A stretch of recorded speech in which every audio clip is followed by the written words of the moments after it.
ನಮಸ್ಕಾರ. ಫ್ರೀಡಂ 19 ಸುದ್ದಿವಾಹಿನಿಗೆ ಸ್ವಾಗತ. ಇಂದಿನ ಮುಖ್ಯ ಸುದ್ದಿಗಳತ್ತ ಗಮನ ಹರಿಸೋಣ.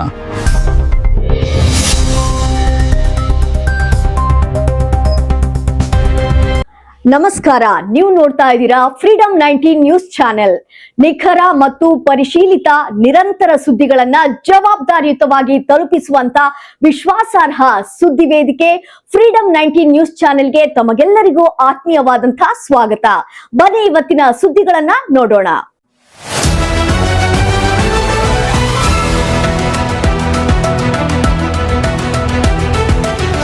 ಬೆಳಗಾವಿಯ ಪ್ರಸಿದ್ಧ ಹಿಂಡಾಲ್ಕೋ ಕಂಪನಿಯ ಆವರಣದಲ್ಲಿ ಯುವ ಕಾರ್ಮಿಕನೊಬ್ಬ ಆತ್ಮಹತ್ಯೆ ಮಾಡಿಕೊಂಡಿರುವ ಘಟನೆ ತೀವ್ರ ಆತಂಕ ಮತ್ತು ಆಕ್ರೋಶಕ್ಕೆ ಕಾರಣವಾಗಿದೆ. ಮೃತ ಯುವಕನನ್ನ ಶಂಕರ್ ತಳವಾರ್ 24 ವರ್ಷ ಎಂದು ಗುರುತಿಸಲಾಗಿದೆ. ಆತ್ಮಹತ್ಯೆಗೆ ಮುನ್ನ ಶಂಕರ್ ತನ್ನ ವಾಟ್ಸ್ಆಪ್ ಸ್ಟೇಟಸ್ನಲ್ಲಿ ಡೆತ್ ನೋಟ್ ಹಾಕಿಕೊಂಡಿದ್ದಾನೆ ಎನ್ನಲಾಗಿದ್ದು, ಅದರಲ್ಲಿ ಕೆಲಸದ ವಿಚಾರವಾಗಿ ಗುತ್ತಿಗೆದಾರರಿಂದ ಅನ್ಯಾಯವಾಗುತ್ತಿದೆ ಎಂದು ಆರೋಪಿಸಿದ್ದಾನೆ ಎಂಬ ಮಾಹಿತಿ ಹೊರಬಿದ್ದಿದೆ. ಕಂಪನಿಯಲ್ಲಿ ಹಳೆಯ ಕಾರ್ಮಿಕರನ್ನ ತೆಗೆದು ಹೊಸ ಕಾರ್ಮಿಕರನ್ನ ನೇಮಕ ಮಾಡಲಾಗುತ್ತಿತ್ತು. ಇದೇ ವೇಳೆ ಕೆಲಸ ಮುಂದುವರಿಸಬೇಕಾದರೆ 5 ಲಕ್ಷ ರೂಪಾಯಿ ಹಣ ನೀಡಬೇಕು ಎಂದು ಗುತ್ತಿಗೆದಾರ ಫಯಾಲ್ ನಂದಿ ಬೇಡಿಕೆ ಇಟ್ಟಿದ್ದಾನೆ ಎಂದು ಮೃತ ಶಂಕರ್ ಆರೋಪಿಸಿದ್ದಾನೆ ಎನ್ನಲಾಗಿದೆ. ಬಡ ಕುಟುಂಬದ ಯುವಕನಿಗೆ ಅಷ್ಟು ದೊಡ್ಡ ಮೊತ್ತ ನೀಡಲು ಸಾಧ್ಯವಾಗದೆ ಕೆಲಸ ಕಳೆದುಕೊಳ್ಳುವ ಆತಂಕ ಹಾಗೂ ಮಾನಸಿಕ ಒತ್ತಡದಿಂದ ಈ ಕಠಿಣ ನಿರ್ಧಾರ ತೆಗೆದುಕೊಂಡಿರಬಹುದು ಎಂಬ ಶಂಕೆ ವ್ಯಕ್ತವಾಗಿದೆ. ಘಟನೆಯ ಸುದ್ದಿ ಹರಡುತ್ತಿದ್ದಂತೆ ಮುದ್ಯಾನಟ್ಟಿ ಗ್ರಾಮಸ್ಥರು, ಮೃತನ ಸ್ನೇಹಿತರು ಹಾಗೂ ಸಂಬಂಧಿಕರು ನೂರಾರು ಸಂಖ್ಯೆಯಲ್ಲಿ ಹಿಂಡಾಲ್ಕೋ ಕಂಪನಿಯ ಎದುರು ಜಮಾಯಿಸಿ ಪ್ರತಿಭಟನೆ ನಡೆಸಿದರು. ಗುತ್ತಿಗೆದಾರ ಹಾಗೂ ಕಂಪನಿ ಆಡಳಿತ ಮಂಡಳಿಯ ವಿರುದ್ಧ ಆಕ್ರೋಶ ವ್ಯಕ್ತಪಡಿಸಿದ ಪ್ರತಿಭಟನಾಕಾರರು ಕಂಪನಿ ಕಚೇರಿಯ ಮೇಲೆ ಕಲ್ಲು ತೂರಾಟ ನಡೆಸಿದರು. ಪರಿಣಾಮ ಕಚೇರಿಯ ಕಿಟಕಿ ಗಾಜುಗಳು ಜಖಂಗೊಂಡಿವೆ. ಸ್ಥಳದಲ್ಲಿ ಉದ್ವಿಗ್ನ ಪರಿಸ್ಥಿತಿ ನಿರ್ಮಾಣವಾಗಿದ್ದು, ಪರಿಸ್ಥಿತಿ ನಿಯಂತ್ರಣಕ್ಕೆ ಪೊಲೀಸರು ಬಿಗಿ ಬಂದೋಬಸ್ತ್ ಕೈಗೊಂಡಿದ್ದಾರೆ. ಪೊಲೀಸ್ ಕಮಿಷನರ್ ಭೂಷಣ್ ಬುರ್ಸಿ ಹಾಗೂ ಸ್ಥಳೀಯ ಶಾಸಕ ಆಶಿಫ್ ಶೇಟ್ ಸ್ಥಳಕ್ಕೆ ಭೇಟಿ ನೀಡಿ ಪ್ರತಿಭಟನಾಕಾರರೊಂದಿಗೆ ಮಾತುಕತೆ ನಡೆಸಿ ಪರಿಸ್ಥಿತಿ ಶಾಂತಗೊಳಿಸಲು ಪ್ರಯತ್ನಿಸಿದರು. ಗೌಸ್ ಸರದಿ, ಫ್ರೀಡಂ 19 ನ್ಯೂಸ್, ಬೆಳಗಾವಿ. ಕೆಲಸ ಮಾಡೋಕ್ಕೆ ಕಂಪ್ನಿ ಜಾಬ್ ಕಂಪ್ನಿ ಕಡೆ ಆ ಕಡೆ ಹೋಗೋದ್ರೆ ಜಾಬ್ ಹಾಗಾಗಿ ಅವ್ನು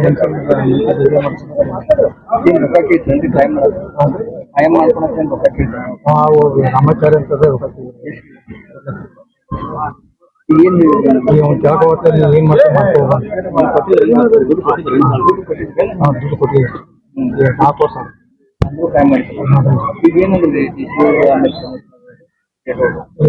ಮಾತಾಡಿದ್ರೆ ಅವರು ಜಾಬ್ ಇಬ್ಬರು ಜಾಬ್ ಆಮೇಲೆ ಅದು ಕಂಪ್ನಿ ಪರಿಹಾರ ಕೊಡ್ತೀನಿ. MLA ಸಾಹೇಬ್ರಿಂದ ಪರಿಹಾರ ಇಲ್ಲಿ 6 ವರ್ಷ ಮಾತಾಡೋನು. ನಮ್ದು ಭಾವನೆಗಳು ಅವ್ರ ಕುಟುಂಬದವ್ರ ಜೊತೆಗಿದ್ದಾವೆ. ಲೇಬರ್ಸ್ದು ಕೆಲವು ವಿಚಾರಗಳಲ್ಲಿ ತೊಂದರೆ ಆಗ್ತಾ ಇದೆ. ಆ ಡಿಪ್ಲೊಮಾ ಬೇಕು, 10ನೇ ತರಗತಿ ಇಲ್ಲಾಂದ್ರೆ ITI ಬೇಕು ಅಂತ ಏನು ನಿರ್ತಾ ಇದೆ. ನಾನು ಕೆಲವು ನಿಮ್ಮ ಬ್ರದರ್ ಜೊತೆಗೆ ಮಾತಾಡಿದ್ದೀನಿ. ಅವರ ಹೆಸರು ಇದು ತೊಂದರೆ ಇದೆ. ಬಟ್ ನಾವು ಪ್ರತಿಯೊಬ್ಬರ ಜೊತೆಗೆ ಮಾತಾಡ್ತಾ ಹೋದ್ರೆ ರಿಲೇ ರಾತ್ರಿ ಆಗೋಗುತ್ತೆ. ಆ ಮ್ಯಾನೇಜ್ಮೆಂಟ್ ಇಂದ ನಾವು ಕರೆ ಮಾಡಿದ್ದೀವಿ ಹಿರಿಯ ಅಧಿಕಾರಿಗಳಿಗೆ. ಮೊನ್ನೆ DC ಅವರು ಕೂಡ ಬರ್ತಾ ಇದ್ದಾರೆ. ಮೊನ್ನೆ ನಾರ್ತ್ MLA ಸಾಹೇಬರಲ್ಲಿ ಇದ್ದಾರೆ. ನಾವು ಎಲ್ಲ ಮಾತಾಡಿಕೊಂಡು ಫಸ್ಟ್ ನಮ್ದು ಟಾಪ್ ಪ್ರಯಾರಿಟಿ ಅಂದ್ರೆ ಶಂಕರ್ ಅವರ ಪರಿವಾರಕ್ಕೆ ಒಂದು ಪರಿಹಾರ ಸಿಗ್ಬೇಕು, ಒಳ್ಳೆಯ ಪರಿಹಾರ ಸಿಗ್ಬೇಕು. 30 ವರ್ಷದ ಹುಡುಗ ಕಳ್ಕೊಂಡಿದ್ದಾರೆ. ಅವರಿಗೆ ಲೈಫ್ ಟೈಮ್ ಮನೆಯವರಿಗೆ ತಾಯಿ ತಂದೆಗೆ ನೋಡೋಕ್ಕೆ ಎಂಥ ಒಳ್ಳೆ ಪರಿಹಾರ ಸಿಗುತ್ತೆ ಅದು ನೋಡೋಣ. ಆಮೇಲೆ ಇದು ವರ್ಕರ್ದು ಏನು ಸಮಸ್ಯೆ ಇದೆ ಅದರ ಬಗ್ಗೆ ಕೂಡ ನಾವು ಚರ್ಚೆ ಮಾಡ್ತೀವಿ. ಬೇಗನೆ ಮಾಡ್ಕೊಡ್ತೀನಿ ಅಮ್ಮ. ಮಾನ್ಯ ಶಾಸಕರು ಇದ್ದಾರೆ ಅಮ್ಮ, ನಿಮ್ಮ ಊರಕ್ಕೆ ಅವರೇ ನೋಡ್ಕೋತಾ ಇದ್ದಾರೆ ಚೆನ್ನಾಗಿ.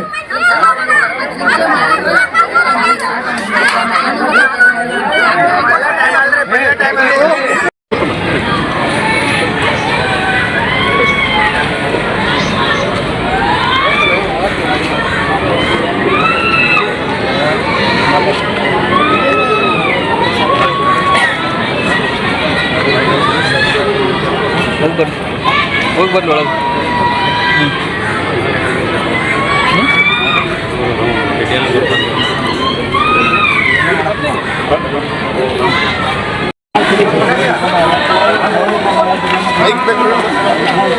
ಚಲೋ ಇದೆ.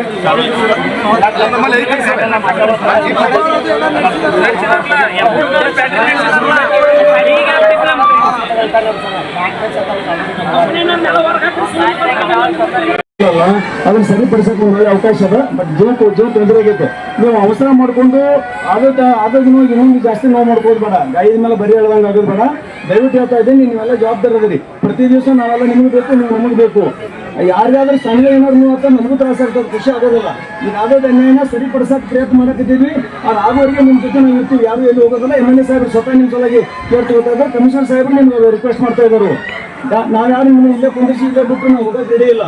15-20 ವರ್ಷದಿಂದ ಏನೇನು ಆಗಿದೆ ಸರಿಯಾಗಿದೆ, ಅದನ್ನ ಏನು ಸರಿಪಡಿಸ್ಬೇಕು, ತಾತ್ಪರ್ಯವಾಗಿ ಏನು ಸರಿಪಡಿಸ್ಬೇಕು, ಮತ್ತು ಲಾಂಗ್ ಟರ್ಮ್ನಲ್ಲಿ ಏನು ನಿಮಗೆಲ್ಲರಿಗೂ ನಮ್ಮ ಏನು 3 ಊರಿನವ್ರಿಗೆ ಆಗಿದೆಲ್ಲ ಏನಿಲ್ಲ ಅದನ್ನು ಸರಿಪಡಿಸಲಿಕ್ಕೆ ಎಲ್ಲ ನಿರ್ಧಾರ ಮಾಡ್ಲಿಕ್ಕೆ ಆಗ್ತದೆ.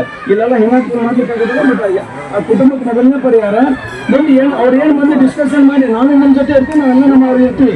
ಕಮಿಷನರ್ ಸಾಹೇಬರು, DC ಸಾಹೇಬರು, MLA ಸಾಹೇಬರು ಅವ್ರು HR ಮತ್ತು MD ಜೊತೆ ಡಿಸ್ಕಷನ್ ಮಾಡಿ ಬಂದು ನಿಮ್ಗೆ ಎಲ್ಲರೂ ಕೂಡ MD HR ಬಂದು ನಿಮ್ಮ ಕಡೆ ಬಂದ ಬರ್ತಾರೆ. ಇಲ್ಲಿ ಡಿಸಿಷನ್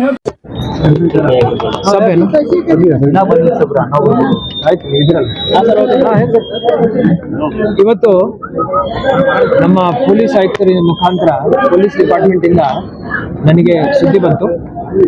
ದುರದೃಷ್ಟವಶಾತ್ತು ನಮ್ಮ ಹಿಂಡಾಲ್ಕೋ ಬೆಳಗಾವಿ ನಗರದಲ್ಲಿರುವಂಥ ಹಿಂಡಾಲ್ಕೋ ಪ್ಲಾಂಟ್ ಅಲ್ಲಿ ಒಬ್ಬರು ಕಾಂಟ್ರಾಕ್ಚುಯಲ್ ಎಂಪ್ಲಾಯಿ ಅವರು ಪಾಪ ಸೂಸೈಡ್ ಮಾಡಿಕೊಂಡು ತೀರ್ಕೊಂಡಿದ್ದಾರೆ. ತೀರ್ಕೊಳ್ಳೋ ಮುಂಚೆ ಪಾಪ ಅವ್ರ ಸಿಚುವೇಶನ್ ನಾವು ಇನ್ನೂ ಇನ್ವೆಸ್ಟಿಗೇಟ್ ಮಾಡ್ತಾ ಇದ್ದೀವಿ. ಅವರು ವಾಟ್ಸ್ಆ್ಯಪ್ ಸ್ಟೇಟಸ್ ಅಲ್ಲಿ ನನಗೆ ಈ ಕಂಪನಿದಿಂದ ಸ್ವಲ್ಪ ತೊಂದರೆ ಆಗಿದೆ, ನನ್ನ ಮೈಂಡ್ ಸರಿ ಇಲ್ಲ, ನಾವು ಕಾಂಟ್ರಾಕ್ಚುಯಲ್ ಎಂಪ್ಲಾಯಿ ಅಲ್ಲಿ ಇದ್ದೀವಿ, ಬಟ್ ಅಲ್ಲಿ ಯಾರು ಕಾಂಟ್ರಾಕ್ಟರ್ ಇದ್ದಾರೆ ಅವ್ರು ನಮ್ಗೆ ಅನುಕೂಲ ಮಾಡ್ತಾ ಇಲ್ಲ ಅಂತ ಹೇಳಿ ಬರೆದುಬಿಟ್ಟು ಅವರು ಪಾಪ ತೀರ್ಕೊಂಡಿದ್ದಾರೆ. ಅದರಿಂದ ನಮ್ಮ ಪೊಲೀಸ್ ಕಮಿಷನರ್ ಅವರು ಮತ್ತೆ MLA ಸಾಹೇಬ್ರು, ಆಸಿಫ್ ಸೇಠ್ ಸಾಹೇಬ್ರು ಬಂದು ಇಲ್ಲಿ ಒಂದು ಪ್ರಾಥಮಿಕ ಸಭೆಯನ್ನು ನಡೆಸಿದ್ದಾರೆ.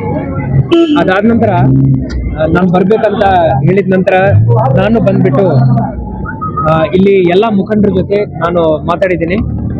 ಎಲ್ಲ ಮುಖಂಡರು ನಮ್ಮೆಲ್ಲರಿಗೂ ಪರಿಚಯ. ಸೊ ಅವರೆಲ್ಲರನ್ನು ಕೂರಿಸ್ಬಿಟ್ಟು ಗ್ರಾಮಸ್ಥರಿರ್ಬೋದು, ಮುಖಂಡರಿರ್ಬೋದು, ಹಾಗೂ ಯಾರು ತೀರ್ಕೊಂಡಿದ್ದಾರೆ ನಮ್ಮ ಶಂಕರ್ ತಲವಾರ್ ಅವರು, ಅವರ ಸಂಬಂಧಿಕರು, ಅವ್ರ ತಂದೆಯವರು, ಮಾಮ, ಇಬ್ಬರು ತಮ್ಮ, ಇಲ್ಲಿ ಒಬ್ಬ ಪಾಪ ಅವರೆಲ್ಲರಿಗೂ ನಾವು ಸಾಂತ್ವನವನ್ನು ಹೇಳ್ತಾ ಇದ್ದೀವಿ. ಏನಾಗಿದೆ ಅದು ಬಹಳ ದುರದೃಷ್ಟ, ಬಟ್ ಅದು ಆಗಿ ಹೋಗಿದೆ. ಇವರು 2-3 ಬೇಡಿಕೆಗಳನ್ನ ಇಟ್ಟಿದ್ದಾರೆ. ಮೊದಲನೇದು, ಈ ಫ್ಯಾಕ್ಟ್ರಿ ಮುಖಾಂತರ ಅವರಿಗೆ ಪರಿಹಾರವನ್ನು ಕೊಡಬೇಕು ಅಂತ ಅವರು ಒಂದು ಮನವಿ ಇಟ್ಟಿದ್ದಾರೆ. ಸೊ ಎಲ್ಲ ಫ್ಯಾಕ್ಟ್ರಿ ಯಜಮಾನರ ಜೊತೆ ನಾವು ಮಾತಾಡಿದ್ದೀವಿ.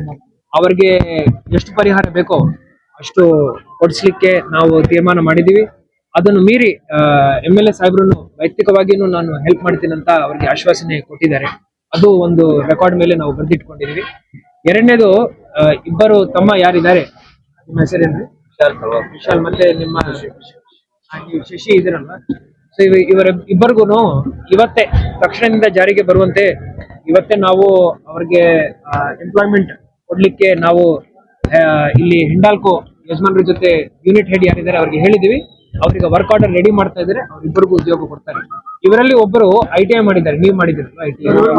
ಅವರು ITI ಮಾಡಿದ್ದಾರೆ. ಸೊ ಶಶಿ ಅವರು ITI ಮಾಡಿದ್ದಾರೆ. ಸೊ ಅವ್ರ ಬೇಡಿಕೆ ಏನಿತ್ತಂದ್ರೆ, ಯಾರು ITI ಮಾಡಿದ್ದಾರೆ ಆ ಹುದ್ದೆಗೆ ತಕ್ಕಂತೆ, ಆ ಯೋಗ್ಯತೆಗೆ ತಕ್ಕಂತೆ ಹುದ್ದೆ ಅವ್ರಿಗೆ ಕೊಡಬೇಕು.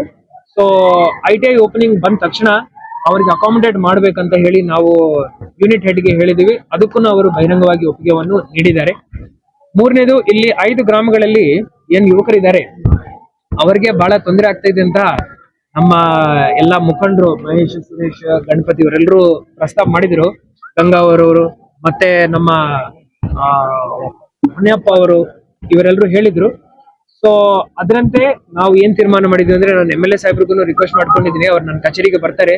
ಪೊಲೀಸ್ ಕಮಿಷನರ್ ಅವರು ಭೂಷಣ್ ಸಾಹೇಬ್ರು ನನ್ನ ಕಚೇರಿಗೆ ಬರ್ತಾರೆ. ಎಲ್ಲಾ ಮುಖಂಡರು ಬರ್ತಾರೆ.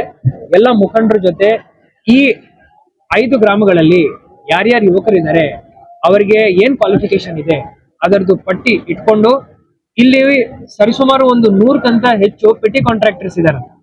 ಸೊ ಆ ಕಾಂಟ್ರಾಕ್ಟರ್ಸ್ ಅಲ್ಲಿ ಯಾರ್ಯಾರು ಕೆಲಸ ಮಾಡ್ತಾ ಇದಾರೆ, ನಾವು ಯಾರನ್ನು ಡಿಸ್ಟರ್ಬ್ ಮಾಡಲ್ಲ ರೀ.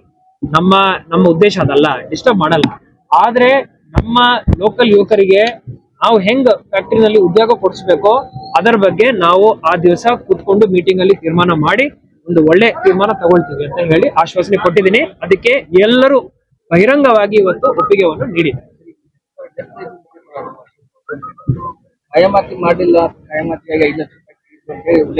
ಸೊ ಅದನ್ನು ನಾವೀಗ ಪೊಲೀಸ್ ಕಮಿಷನರ್ ಅವರಿಗೆ ಹೇಳಿದೀವಿ. ಇದೇನಿದೆ ಇದು ಈ ತರದ್ದು ಮೊದಲನೇ ಪ್ರಕರಣ ಅಲ್ಲ. ಈ ತರ ಎಲ್ಲೆಲ್ಲೋ ಹರಾಸ್ಮೆಂಟ್ಸ್ ಆಗ್ತಾ ಇರ್ತವೆ. ಸೊ ಇದನ್ನು ಬಹಳ ಸೂಕ್ಷ್ಮತೆಯಿಂದ ತನಿಖೆ ಮಾಡ್ಬೇಕು. ಈ ತರ ಯಾವುದೇ ಅವರು ಡಿಮಾಂಡ್ ಮಾಡಿದ್ದಾರೆ, ಇವರು ದುಡ್ಡು ಕೊಟ್ಟಿದ ನಂತರ ಪರ್ಮನೆಂಟ್ ಮಾಡ್ತೀನಂತ ಆಮಿಷ ಹೇಳಿದ್ದಾರೆ ಅಂದ್ರೆ ಅವ್ರ ಮೇಲೆ ಕಾನೂನಾತ್ಮಕ ಕ್ರಮ ನಾವು ತಗೊಳ್ತೀವಿ. ಪೊಲೀಸ್ ಕಮಿಷನರ್ ಅವರಿಗೆ ನಾನು ಅದೇ ಹೇಳಿ. Thank you. ಇವಿಷ್ಟು ಈವರೆಗಿನ ಸಂಕ್ಷಿಪ್ತ ಸುದ್ದಿ. ನೋಡ್ತಾ ಇರಿ ಫ್ರೀಡಂ 19 ನ್ಯೂಸ್ ಚಾನೆಲ್. ಧನ್ಯವಾದಗಳು.